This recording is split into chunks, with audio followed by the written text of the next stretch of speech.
what the last play was. I'll say that. Yeah, that was a hell of a win.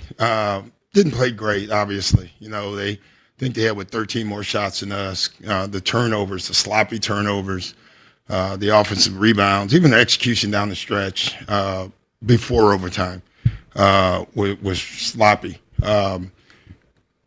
Then the last play, they ran it right. You still need Joel to make a fadeaway jump shot. It was really supposed to be deeper or two, but he said he felt like he can get out there. So good win for us. We'll take it. What was the difference in the second half for him? It looked like Toronto really just... We got to the elbows more, and he was more decisive.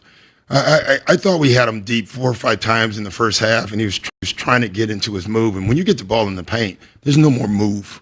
They just go be aggressive and big. And we talked about that at halftime. Just go be aggressive, quick decision, quick moves for him. Then if they reach, it's a foul. But if you want to try to dance in the paint, they're going to be able to reach. And I thought he made the adjustment. It seemed like James did like a lot of good things for you guys. James kept it together for a long while for us with his attacks, his decision making. Tyrese had the one stretch, and then the unsung hero. I don't even know what he scored, but Tobias Harris tonight was unbelievable. All over the floor defensively, he did so many little things. Set the last pick of the game. He was fantastic. Doc, you just mentioned Tobias. The job he did on Pascal defensively. Yeah. I mean, in the regular season, it seemed like Pascal was having his way. Yeah, listen, these guys are all smart. Pass is smart. Tobias, they watch film. We watch film. We make adjustments on trying to guard him. The guy's a load. I mean, Pascal, he's a hell of a basketball player. But to put one guy on him, basically, there too. But, it was funny at halftime. They knew we didn't play well. I mean, what we were shooting at halftime? We're shooting 55%. And because we just turned the ball over every time, and we were shooting 55% and not running our offense. So you felt good about that. But, listen, that's a game we won, but you can't win many playoff games playing like that. Happy to hear you walking through the hallway, just dig it out. Yeah. That was my mantra all game. Like, you could see it early. This is going to be a nasty, tight game, and just hang in there and dig it out. We said it 100 times. Just dig it out. Just dig this game out. And I told them, I don't know how we're going to do that, but we're going to do it. And they hung in there. Kind of on that note, in the first half, I mean, how big is to have a guy like Harden to have the ball in his hands? It's huge. I mean, when you have Joel, which is asking a lot, and for him to have the energy at the end of the game to steal guard was fantastic. You sort of touched on it, but just how would you evaluate the crunch time execution? Maybe just what did you learn about that? I just thought we had opportunities that we didn't take. There was one. It's a great growing moment for Tyrese. Joel threw him the ball, and he had a drive, and instead he just caught it and threw it back out to Joel at the three-point line. Obviously, that's not what we want. But everything for us, again, is new, and we're learning. Tyrese is learning. We saw things, obviously, execution-wise, that we can do better for sure.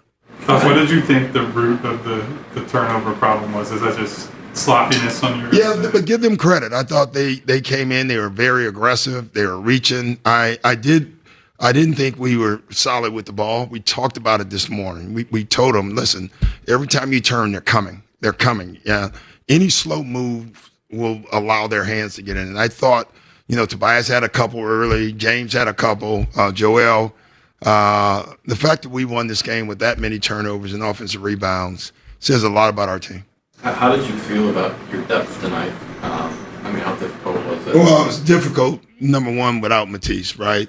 And Fergus is a guy that we have no issues playing, so we were going to put him in, and we will if we need to.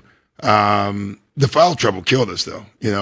James and someone else, I don't even know, Danny, are in foul trouble, killed our rotation, and so we had to extend minutes, probably to a point that we didn't want to. I think Tobias had to go on the floor for about 3 minutes when Pascal was not on the floor. That was not in our plans, but we had no choice. Speaking of Danny, have you ever seen him that animated, like in the first half, like we got him off that tech? No. Yeah, I don't know what happened. They were saying someone hit him with an elbow. But again, like I told our guys, you got to keep your head. You just do. 1 point can be the difference in these games right now.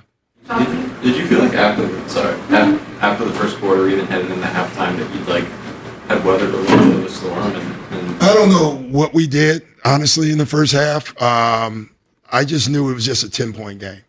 Like nothing. We did nothing, in my opinion, well. Defensively, we're losing guys. We're losing threes. The execution was awful.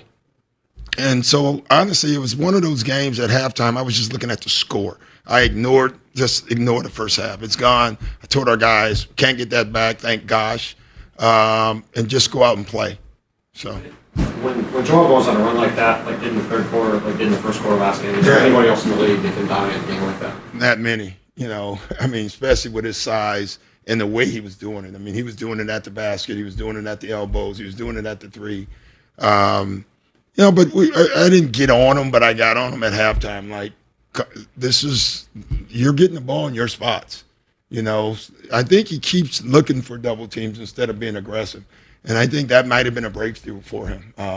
In the third quarter, he didn't care if they were coming or not. He was going to be aggressive, and I thought that was good. Talk about wiping the game away at halftime.